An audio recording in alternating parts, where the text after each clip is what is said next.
how to start your business in your garage. Para each time na makikita mo yung mga outside positive day delivers, this is local shall be added unto you. Ang ibig mo yung mga tingnan. So second is to be organized para maging righteous. Start your journey on how to become rich. Thank you very much. Let's go, let's go.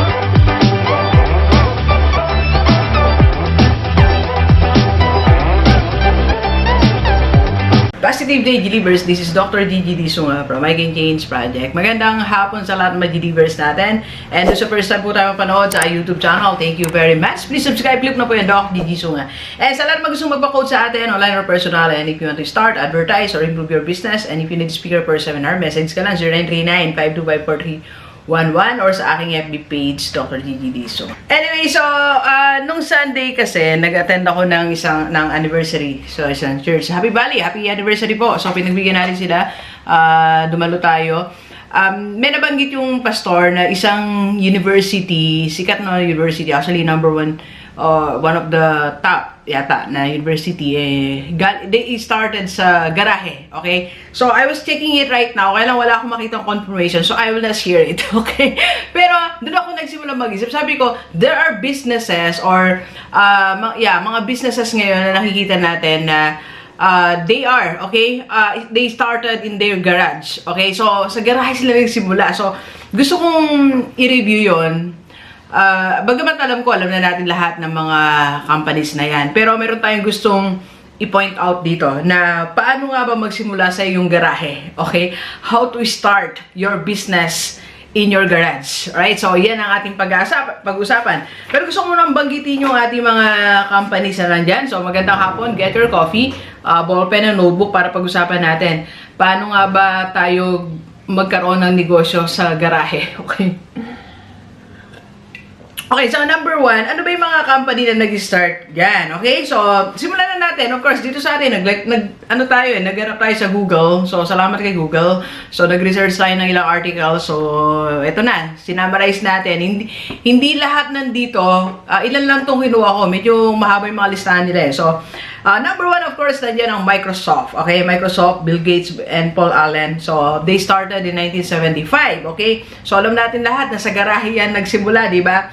So, pero ngayon, si Bill Gates is worth $100 billion. Imagine that, worth $100 billion. That one business na nagsimula sa garahe. Microsoft by Bill Gates. Okay? So, second, Dell Company. Yan. So, of course, by Michael Dell. So, another dropout of from college. So, nag-drop na si Michael. So, ganito ginawa niya.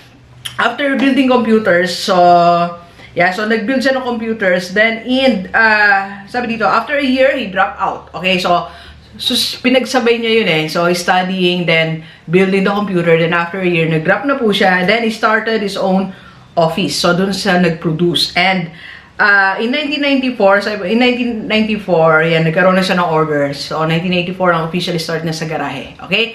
Then, after that, yung kinita niya pinag-ano niya po ng office, nag-move out na siya sa garahe, nag-rent na ng office. So, I don't know kung walang naka-stipulate doon eh kung rent or owned, pero he move out. Okay, so expanding. Okay, and number three na company na nagsimula lang din sa garahe is Google, of course, by Larry Page and Sergey Brin ba to? Sergey, okay. So, by Larry Page, so, they created Google in 1998 in California. And it took them 5 months to create Google. Imagine na, 5 months, okay? 5 straight months. Siguro, hindi ko alam kung tuwatayo pa sila or anong ginagawa na, nag-break pa ba? Straight, nandun sila sa garahe, di ba? So, they work for 5 years, okay? 5 months. And next, number 4, na company na nagsimula lang sa garahe. Of course, the Amazon. Yan, Amazon.com, founded by Jeff Bezos.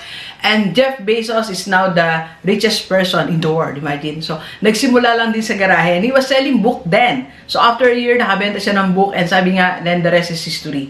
So, until nagbenta na siya, kahit ano, nabebenta niya na sa Amazon. Alright? So, yun. He started small online lang yun. Small online business sa kanyang garahe. Right? And number 5. Of course, number 5 is Apple. Started in 1976, of course, by Steve Jobs and Steve Wozniak. Hindi ko namin kasi. So, parang sila Steve, di ba? So, he built 50 computers in just 30 days. Day pala. Kasi may kasama siya, may kasama po siya. Meron siyang bukod sa kasama niya po, meron pa silang team. Alright? So, and Apple now have become the largest and the most valuable technology company in the world. Okay? So, nag-start lang sa garahe. Alright? So, alam naman natin ngayon kung anong value ng Apple sa atin, di ba? Everybody's dying to have that brand, right? Nag-electric pa lang tayo kahit medyo may po ng konti Pero kasi nakulong Steve Gadok. Kaya po kasi malamig.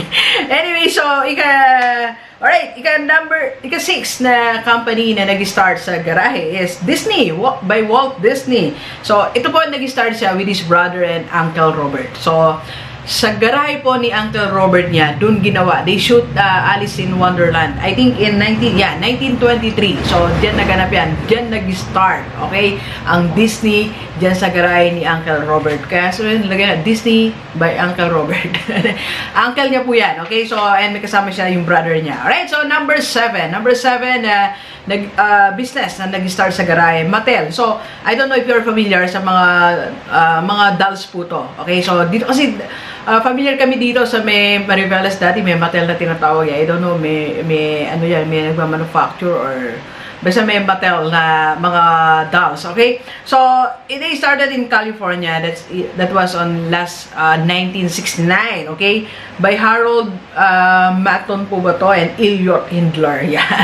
So, nag-research si Doc, they use picture frame to build houses. So, yan yung simula niyan, okay? Alright. So, marami pang sumunod na companies na, they started in their garage and even in schools. May mga sinasabi sila mga schools na nagsimula sa garahe and even local. I remember, if I'm right, no? If my memory serves me right, the Wright brothers, when they do their, ano tawag dito, the airplane, nag-start sila sa garahe and many local people na nag-start ng negosyo sa garahe lang. Maraming ganyan kasaysayan, okay? So, what's good about this thing is, meron akong nasulat dito na 4 na bagay na pwede natin tingnan, okay? So, sa lahat na nagsimula ng negosyo nila sa garahe, I salute you.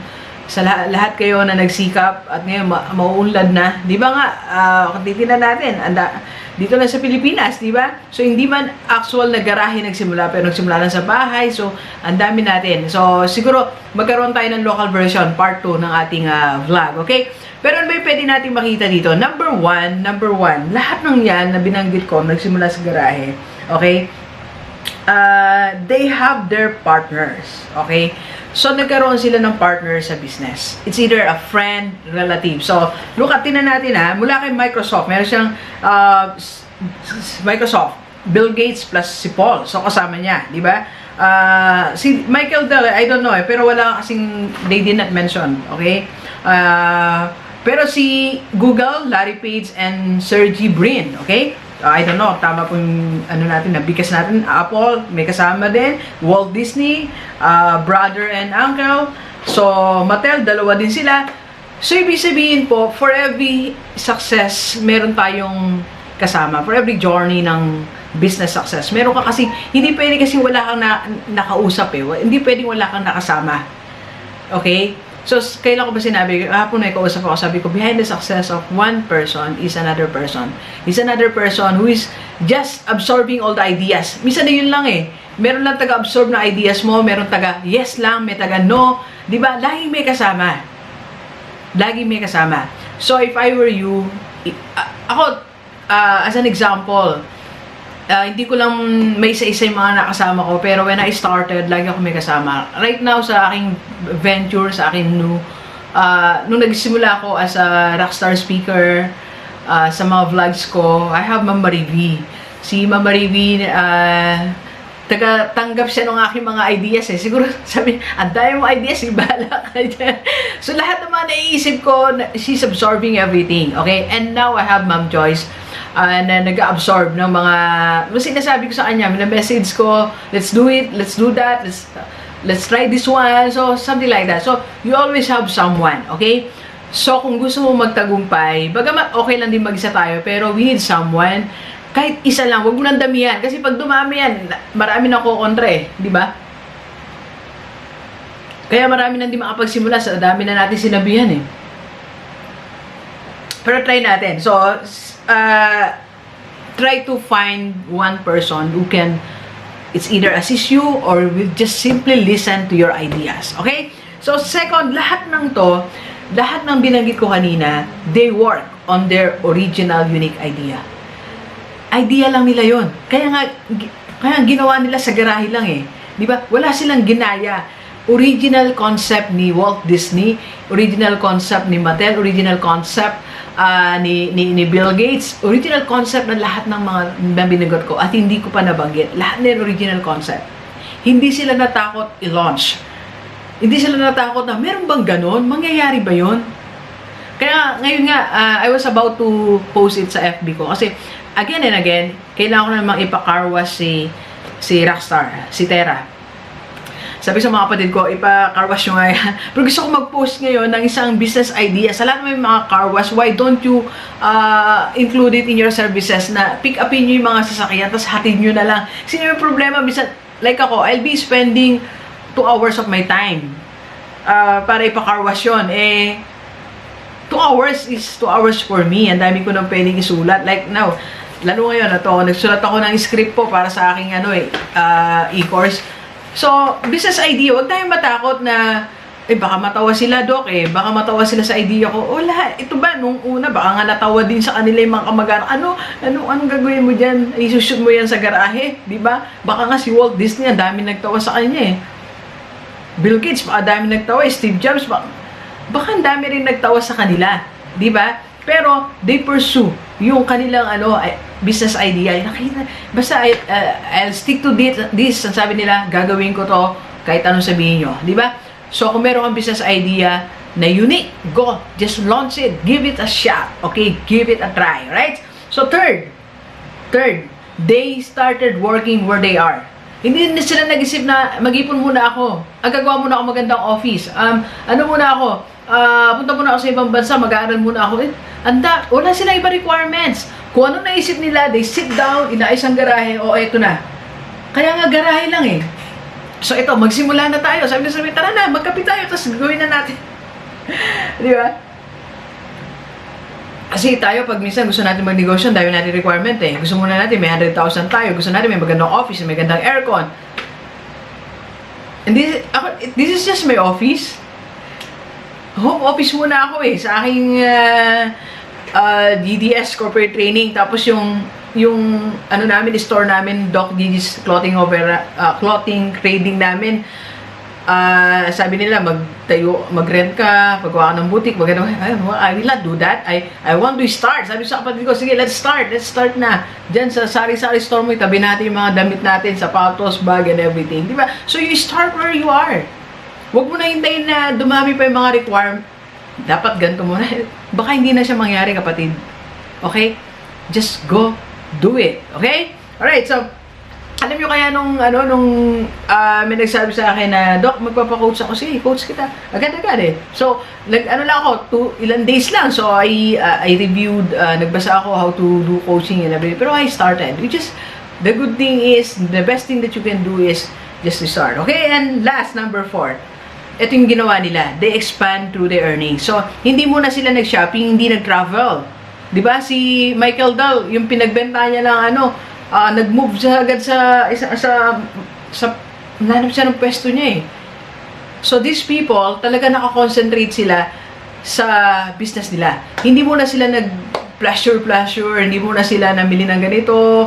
Wala muna So, yung kinita nila, agad, sige, dagdag sa negosyo, hanap ng pwesto, bumili ng ganitong mga bahagi ng pambisnes natin. Kasi, alam niyo, minsan ng problem sa atin, pag kumita ng konti ang negosyo, sige, bili na tayo ng ganito, palitan na natin yan. Hindi muna. So, wala munang personal na expenses na magagaling sa business mo. Sabi ko sa lahat ng mga gusto magnegosyo, nagpapa-coach sa atin, sabi ko sa kanila, dapat meron pa rin kayo additional source of income, like weekly or monthly. Kasi, don't get money yet from your business habang hindi pa siya stable. Okay? So, ayun ang ginawa nila. Expanding their business, wala muna yung personal expenses sa business agad. Alright? So, these are the ways on how you can start your business. Gayahin natin sila, they started in their garage. Okay? So, may garahe ka ba? Simulan mo na ang iyong negosyo. Okay? Doc, hindi ko alam kung paano. I can help you. I can be your coach. I can be your mentor. Okay? Alright, so please share this video sa lahat ng maibigan natin, kahit OFW o dito sa Pilipinas, para sama-sama tayong mabago at umunlad ating buhay. Thank you very much, Universe. Enjoy the rest of the day and let's go, let's go!